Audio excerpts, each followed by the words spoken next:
What's going on, everybody? Welcome back to the Daily Dime. Sorry for the little bit of a delay here. We had some technical difficulties, but we're good to go now. And we're coming off a hell of a night in both the NFL and the NBA. Two three-pick play hits yesterday. The official three-pick play of the Daily Dime hit. The official three-pick play of For the Millie hit. And we were a catastrophic broken leg away from a potential 6 for 6 as well.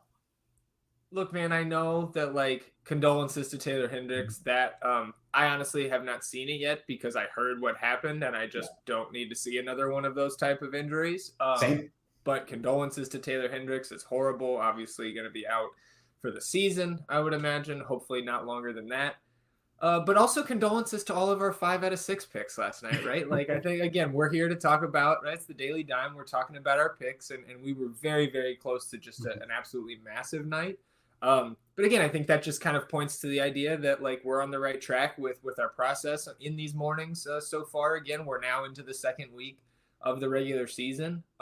Little bit of a smaller slate tonight, right? But I'm still excited to get into all of this. Maybe able to get a little bit more detailed, maybe with just 4 games on the slate. Yeah, not only that, but I think it sets up really well for pick 6 too, right? I think one of the advantages of having access to all of these different games is we don't have to play every single one every single night. We can say, hey, this is a 13-game slate. I'm just going to find all the best picks, and therefore I'm going to play on underdog and prize picks. And the next night we can say, hey, there are only 4 games. It means maybe we have a chance for bigger payouts over on pick 6. It's maybe harder to find 3 or 6 picks that we absolutely love from just the 4 games for either underdog or prize picks. So yeah, I think kind of just targeting the game that we're playing based on the slate size and all that makes a lot of sense too. So I'm sitting here, a little bit of a smile on my face because I see Preston in here. He says, Brown over 21 fantasy points. Am I right? And I don't know if the reason my computer crashed right before the stream was that Preston was in here hacking me, looking at my screen on my 6 fantasy pick plays on Prize Picks. The first one, Christian Brown, more than 21 fantasy points. So there's the first pick of the stream there. Shout out to Preston. It's like he and I, it's like he's been around FTN for a while. Yeah. Shout out to Vestra as well, new to FTN, checking out both prize picks and the pick 6 tool. We also had a question, by the way, yesterday in the Pick'em channel asking about is there an underdog tool on the way? You know what? There probably is. I don't know exactly when it's going to come, but what I will say is we don't necessarily need it, because if you're using the prize picks tool and you're using the pick 6 tool, guess what? You pretty much have everything that you need for underdog as well. Reminder to people that let's say the line is different. Like maybe you're looking at Brown over 21 points and he's, let's say, 20 and a half on underdog. You can just edit the box, just change the projection in the box, and you'll get everything the exact same way as you would if we had an underdog tool already. So don't need it. The underdog tool is the dual usage of the prize picks tool and the pick 6 tool for the time being. It works really, really well. Yeah, and that was the change we made, I want to say late last season, where we added that box, right, to put in the user line there. And so that's what I've been doing as well when I go around to Underdog or to Boom or any of these other sites, right? Sleeper has prop picks.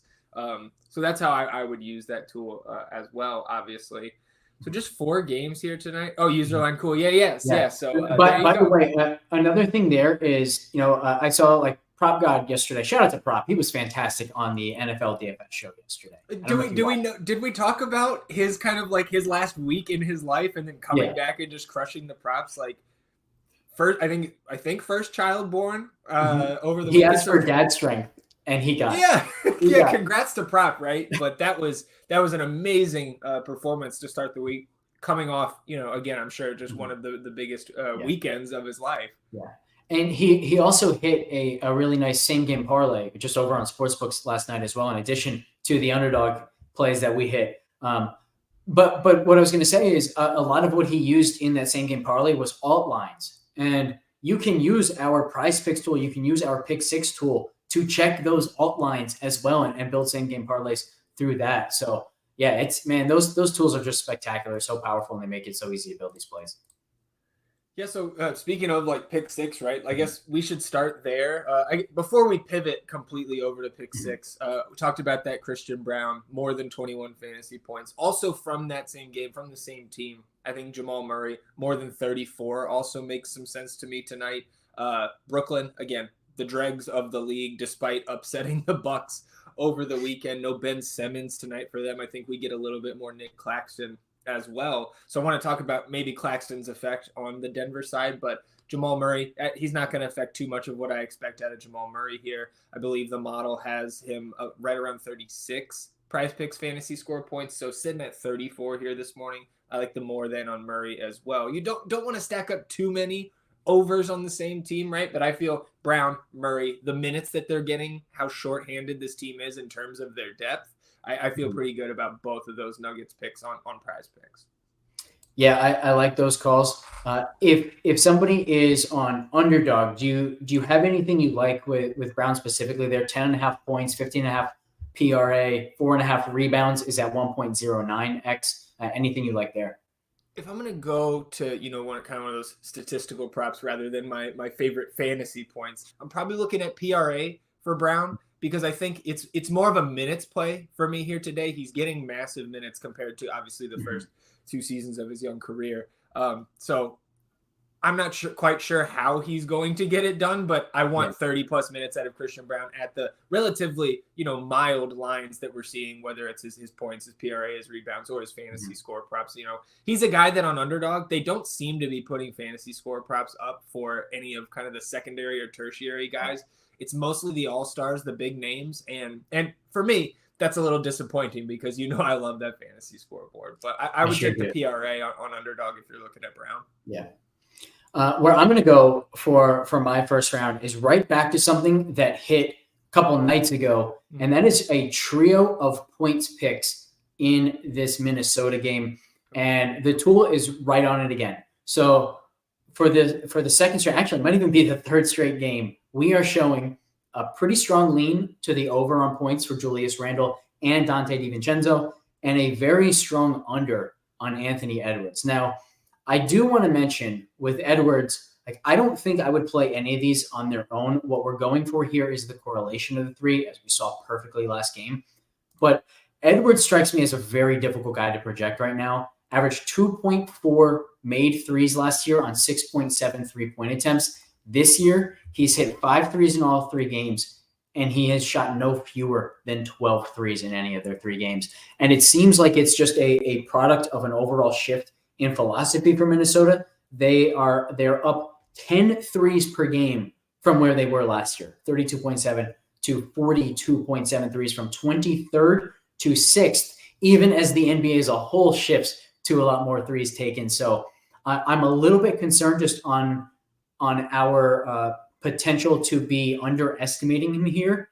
But it doesn't even matter if you're going with this trio, because with the trio, you're getting so much correlation that it's still going to be worth it. And this also hit the other night. So even though he's shooting more threes, he's still an under because of how much more usage he's now losing to Randle. Yeah, I'm glad you brought this up because, typically we're going back and forth a little bit before we jump on the Daily Dime here. And we didn't actually discuss this Anthony Edwards points prop, right? The model still likes the under there. I saw the 3.5 threes made line. I was like, what is going on here? And then I remembered that you and I were talking about the other day, Minnesota shooting a ton of threes, right? Yeah. He has doubled his 3-point attempts. We're still in small sample size theater here, right? We're just starting week 2. But it does make me a little bit hesitant because the first one I liked was under on 3.5 threes made for Anthony Edwards. I think that volume is real, and it's not necessarily the volume. The volume could go down a little bit.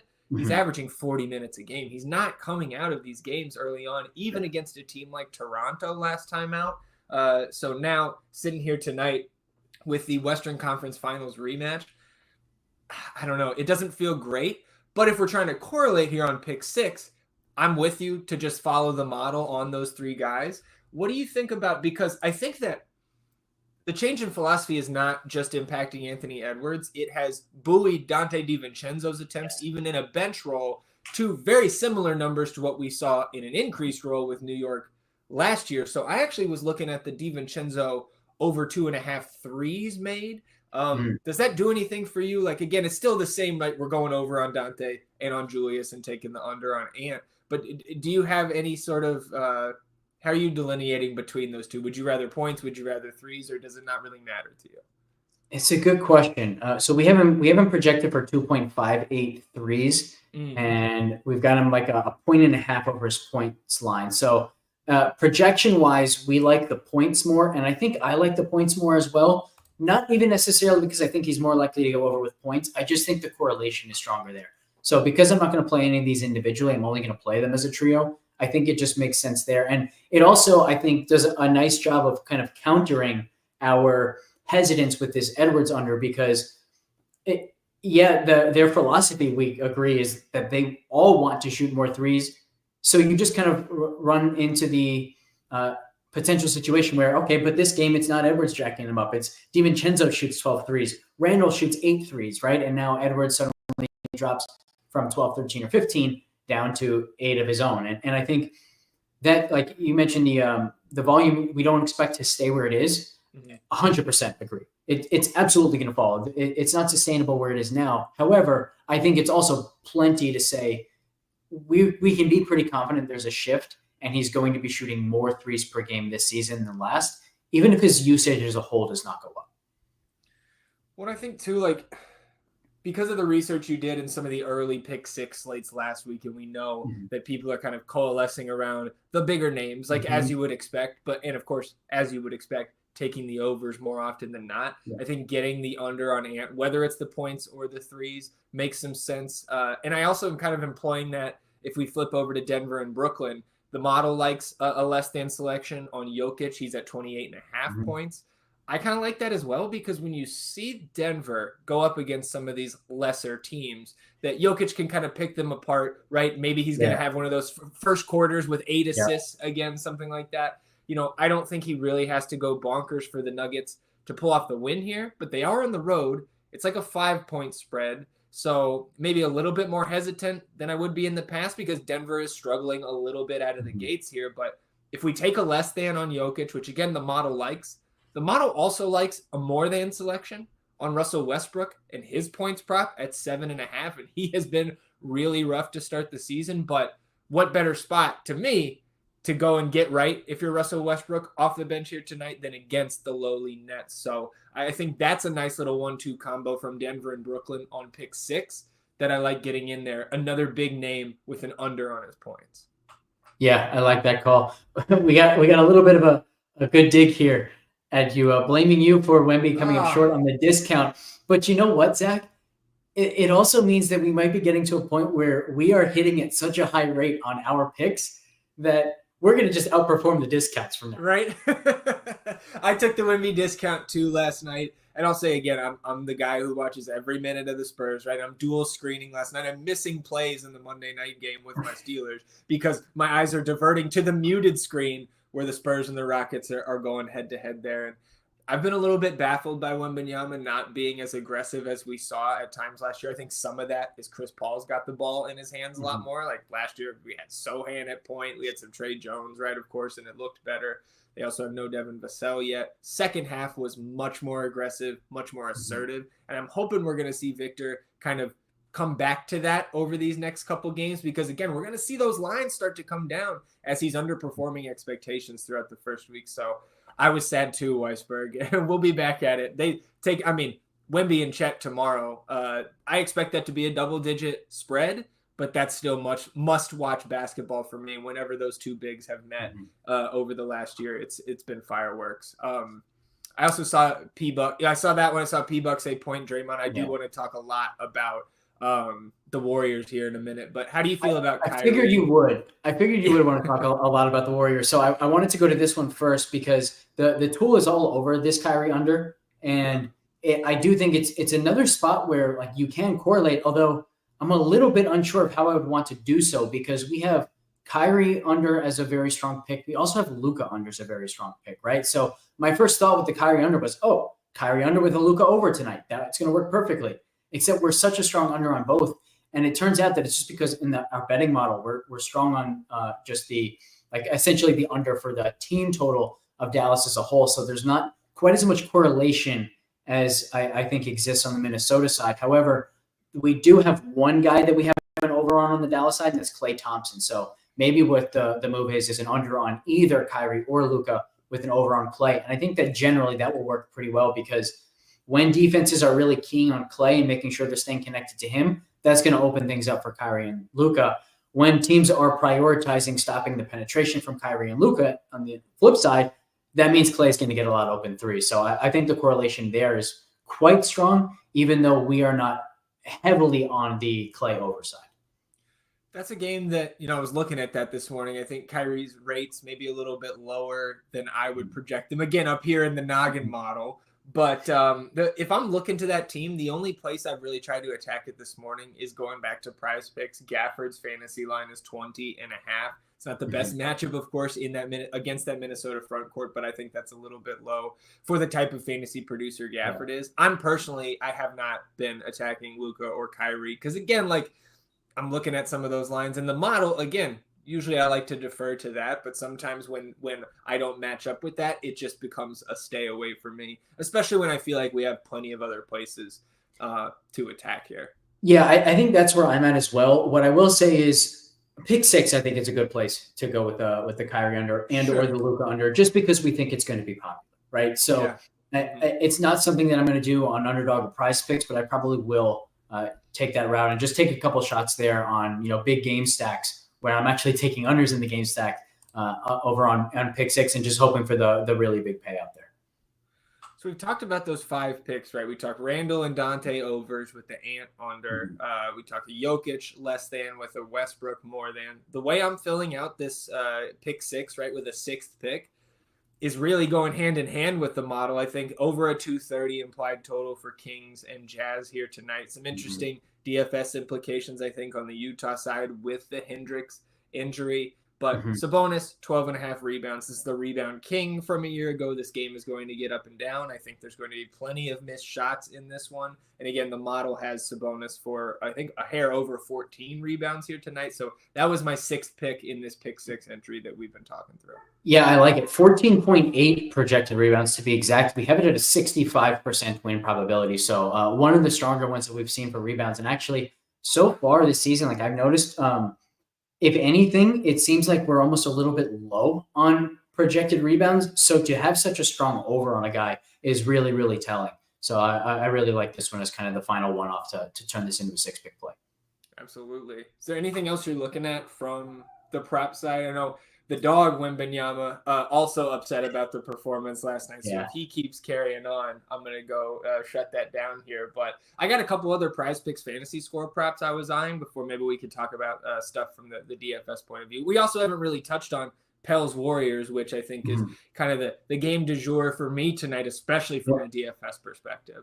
Yeah, we'll end up talking a lot about that game. I'll say before you give the final Prize Picks kind of fantasy points props, it's not really a strong night for Underdog that I'm seeing. I think one thing I noticed in my research for the slate was that kind of all of these teams in these 4 games have first quarter rotations that aren't extreme. They don't have the guys playing only 4.5 minutes, 5 minutes. They don't have the guys playing 11 minutes or 12 minutes. It's a whole lot of guys playing between 7 and 9 minutes, which just kind of puts us in no man's land for these first quarter picks that we've done so well with. So yeah, it's not one that I'm finding a ton on Underdog, which again just means lean into that and play pick 6 tonight.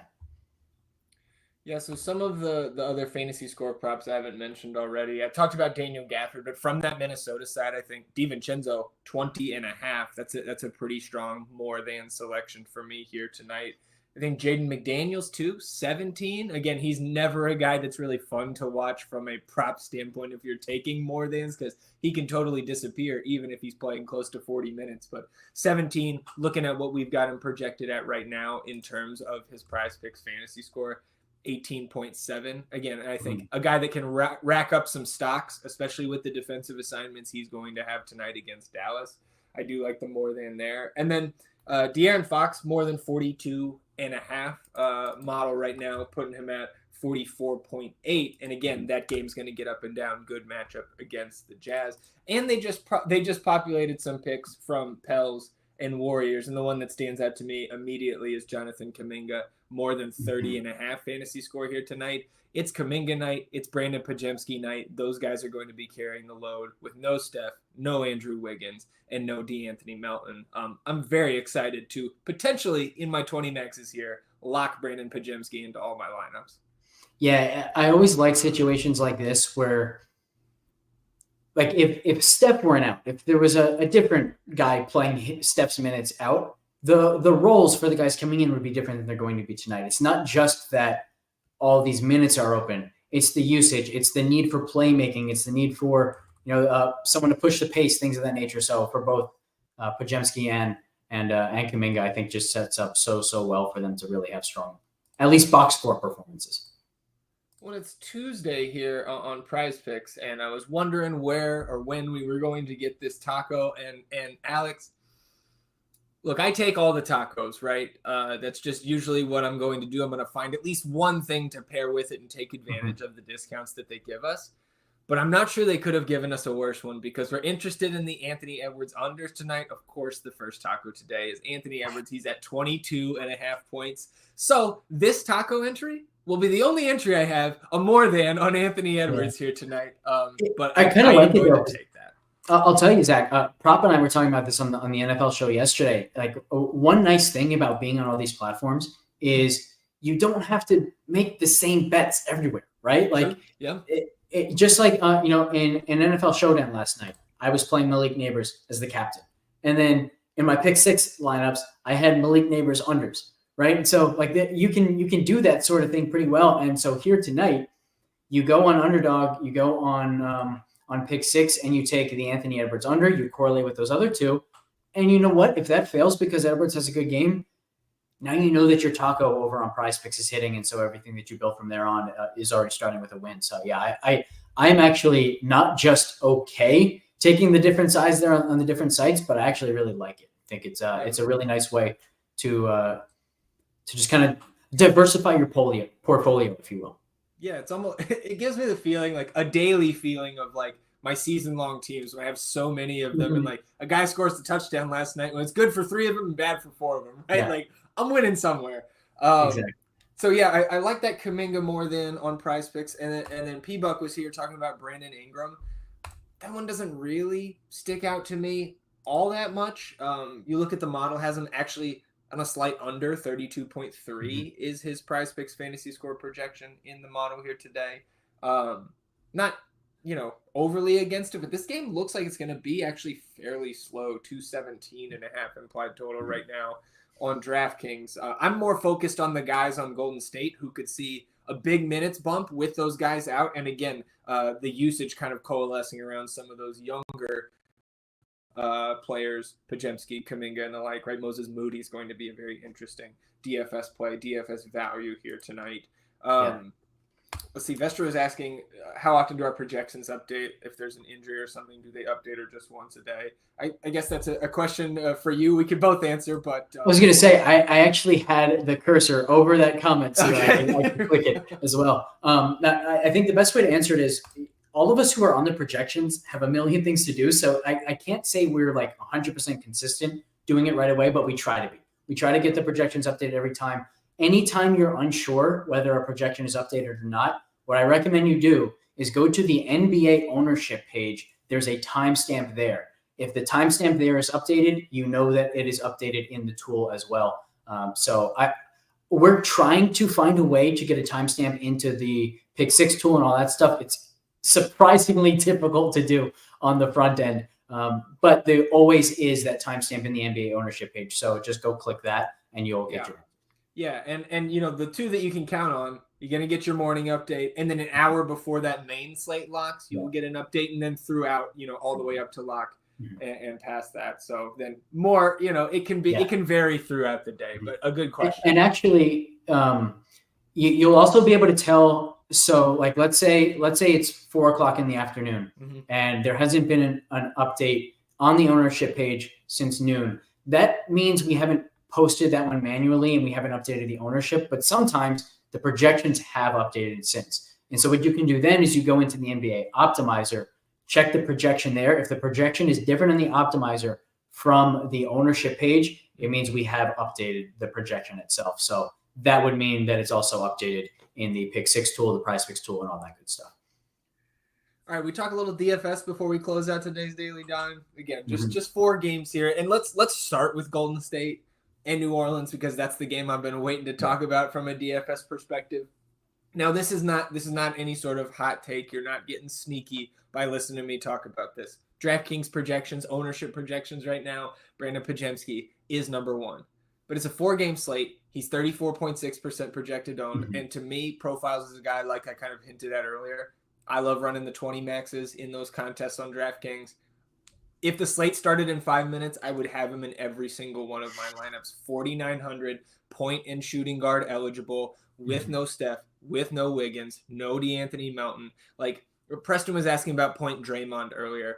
Maybe, but Draymond has been historically pretty bad with no Steph Curry on the court, no Klay Thompson there anymore. And I really think this is going to be a game for the young guys to get out there and kind of leave their imprint, make their case for why they should be getting a bigger piece of this rotational pie in Golden State. As they, again, this team is still, they maybe, have delusions of being able to compete in the Western Conference, but I think this is still a transitional period. We're playing out the last few years of Steph's career here and figuring out which one of these young guys could be a piece of the core moving forward.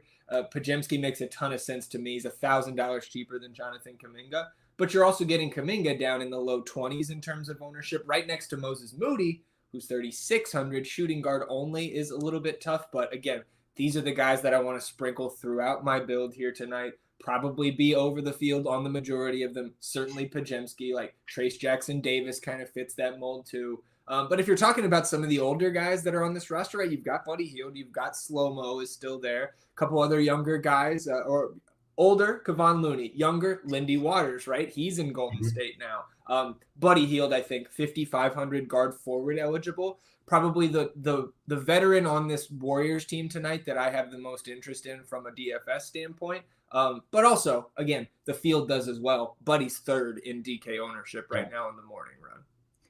Yeah, I think you bring up a great point there on Draymond, to the point where I would even say I think a lot of people will assume point Draymond is going to be a thing tonight. And so on pick 6, another leverage pick might be Draymond under on assists. Just I'm thinking the same thing you are. Draymond has always benefited from having the shooters around him. Of course, that's Steph. It's also been Klay. He's got neither of those guys around him for this one. So, yeah, it definitely could be a little bit tougher. Obviously, Hield will probably play a little bit more, but I definitely wouldn't be surprised if the ball is just mostly in Kuminga's hands and Pajemski's hands, and they're kind of doing most of the creating, not Draymond. So I like that pick as well. One other thing I'll say here, Zach. Yesterday, we had a specific game that we were really interested in. We had high GPP scores early in the day. That was Atlanta, Washington. Those guys came through like crazy. The GPP scores nailed them. They nailed Jalen Johnson. They nailed Kyle Kuzma, who no one wanted to play because of how bad he had been. Well, tonight the GPP scores are pointing to Sacramento and Golden State. And I mean, I'm looking at the top of the smash rates, and it's just a sea of Sacramento and Golden State, a little bit of Minnesota mixed in there, but nice GPP scores all around. So I almost think like you could build 2 game stacks there, Sacramento, Utah, Golden State, New Orleans, and kind of be set. You don't even really need pieces from the other games, which is kind of how I built my lineup last night. I had basically 2 minutes to build a lineup, used the GPP scores, used your core plays, had a really, really nice night. I wish I had played more, which is kind of how it always goes, right? Of course. Yeah, and I think, again, Utah-Sacramento looks like a game, like you mentioned, you could kind of do too many game stacks and probably build a pretty darn good lineup that you feel good about, and then it also is going to match up with what the model is spitting out here, especially in terms of the GPP scores. I do think the GPP score on John Collins is a little bit high right now. I think his rates do need to come down. We'll adjust those throughout the day. Again, John Collins going from a starting player at the 5 last year. Now he's off the bench, potentially starting at the 4 tonight. Kind of the old school 2 years ago Jazz with Kessler at the 5, Collins at the 4, and Markkanen at the 3. We'll see if they go that route, right? You might see the rookie Cody Williams. That's probably the only other guy. Like, I don't think we're going to get a Clarkson start and go smaller. I don't think Bryce Sensabaugh will slot in there. Certainly not a guy like Patty Mills. So if it is John Collins, again, I think those rates can come down. He's center only, which is a little bit of a bummer on this slate. Like, you've got Trace Jackson Davis a little cheaper on DraftKings. I do think it's going to be interesting to watch. Do we get more Sabonis or more Jokic tonight in terms of ownership? Both of those guys in great spots. Both of them high dollar guys, center only. So I get why the model is high on Collins here. I don't think I'm quite there in terms of like being in his own tier in terms of the GPP score, but still looks strong at 5,400. You mentioned the other side of that game too, Keegan Murray, Malik Monk, DeMar DeRozan. We know that Kings rotation remains pretty tight, right? They're on the second end of a back-to-back here. All of their starters played 33 minutes or more, lost about 3 minutes to blowout at the end of that game. So yeah, really Kings and Jazz up and down that whole game looks pretty attractive in cash or GPPs here tonight. In between Sabonis and Jokic right now, I think you have plenty of value where you can play both on DraftKings, and you've got power forward eligibility for Sabonis on FanDuel. You can play both over there. If I had to choose between the two, I'm leaning slightly towards Sabonis and the discount there going up against this Utah team where I expect another 35, 36 minutes out of Sabonis here. Yeah, agreed there. One other thing I'll say, I'm definitely with you that Collins is probably too high. A good reminder, as we talked about yesterday, when you see a GPP score this high, the first thing you should do is check the projection. And so you see, all right, we've got John Collins projected for 28 minutes, but 35.6 DraftKings points. That point per minute, probably a little bit high. And sure enough, I think we're going to bring down his rate. So once we do that, the GPP score will fall. However, I still think he's going to be strong for a lot of the reasons that you just mentioned. You pointed to the fact that it's unfortunate that he's going to be center only, that he is center only. But that's also the reason why his ownerships can be held in check, right? Like if he was power forward eligible, I don't think we'd be looking at 20%. I think we'd be looking at 40%. So the reason why he's going to be under-owned is because we can only use him at the center position. So it kind of works in both directions there, and we might end up getting a steal ownership-wise on him because of that. Yeah, and I think over on FanDuel, it's even more interesting to me where, again, that GPP score is off the charts, but he's power forward center eligible and 5,400 over there. Just 7th in the ownership projections. So I do like him more at this moment over there on FanDuel because I can play him, Sabonis, and Jokic, and I think I've still got plenty of value to fill out the rest of the lineup with some high upside plays. Your sub 6K Colin Sexton, Brandon Pajemski, right? Cam Johnson, maybe Herb Jones on the Pelican side of that game. Lots of mid-range to value types to fill out a lineup if you're going big with a guy like Sabonis or Jokic in your front court. Zach, there's one other thing I want to show with the GPP scores. I think this is just an awesome example of how the GPP scores sometimes tell a story about how we can approach builds at times. So as we mentioned, Jokic and Sabonis both on this slate, both great values, both going to get some ownership. Because of that, we have some of the best GPP scores at center only. Looney, Mizzy, Collins here that are going to be lower owned than they otherwise would be. Why? Because everyone's flocking to the super expensive centers. So let's say you are going to one of these guys right here. Well, now look what you get next.